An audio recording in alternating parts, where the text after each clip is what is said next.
প্রতিষ্ঠার ১৭ বছর পর রংপুরে বেগম রোকেয়া বিশ্ববিদ্যালয়ের ছাত্র সংসদ নির্বাচনের অনুমোদন দিয়েছেন রাষ্ট্রপতি ও বিশ্ববিদ্যালয়ের আচার্য।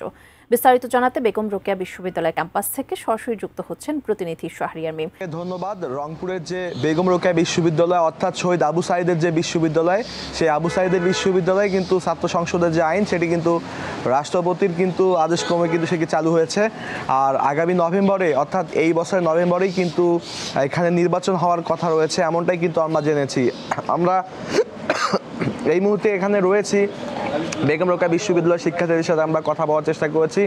17 বছর পর অর্থাৎ প্রতিষ্ঠার 17 বছর পর যে এই আইন চালু হওয়ার কারণেই কিন্তু এখন এই বিশ্ববিদ্যালয়ের ছাত্ররা তারা কিন্তু শিক্ষার্থীরা রয়েছেন, তারা কিন্তু তাদের যে বিভিন্ন অধিকার তাদের যে বিভিন্ন সুযোগ সুবিধা নিয়ে কিন্তু কথা বলতে পারবেন। যদিও বিশ্ববিদ্যালয়ের যিনি ভিসি রয়েছেন তিনি জানিয়েছেন যে সরাসরি রাজনৈতিক ব্যানারে কিন্তু নির্বাচনের সুযোগ নেই, কারণ এই বিশ্ববিদ্যালয়ের রাজনীতি কিন্তু বন্ধ রয়েছে।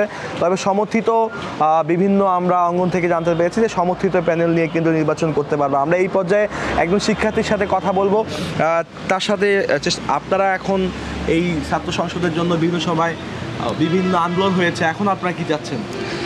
আমরা এখন যেটা চাচ্ছি সেটা হচ্ছে সুষ্ঠু একটা নির্বাচন হবে, নির্বাচন কমিশনটাকে গড়ে তুলতে হবে, নিরপেক্ষ যারা রয়েছেন যে শিক্ষক মহোদয়রা রয়েছেন আমাদের তাদেরকে দায়িত্ব দিতে হবে। তিনি রোডম্যাপ ঘোষণা করবেন এবং নির্বাচন কমিশনও তিনি রোজগারের মধ্যেই গড়ে তুলে দিবেন, এমনটা তিনি বলেছেন।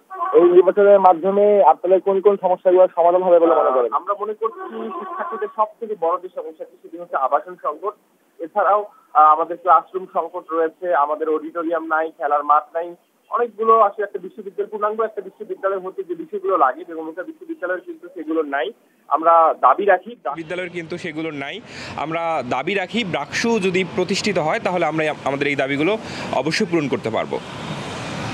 যেমনটি শুনছিলেন যে বেগম রোকেয়া বিশ্ববিদ্যালয়ের এক শিক্ষার্থী আমাদেরকে জানালেন যে এই নির্বাচনের মাধ্যমেই কিন্তু বিশ্ববিদ্যালয়ের যে বিভিন্ন সমস্যার সমাধান মিলবে। সব কিছু মিলে রংপুরের বেগম রোকেয়া বিশ্ববিদ্যালয় থেকে ছাত্র সংসদ আইনের অনুমোদনের এই ছিল আমার কাছে সর্বশেষ।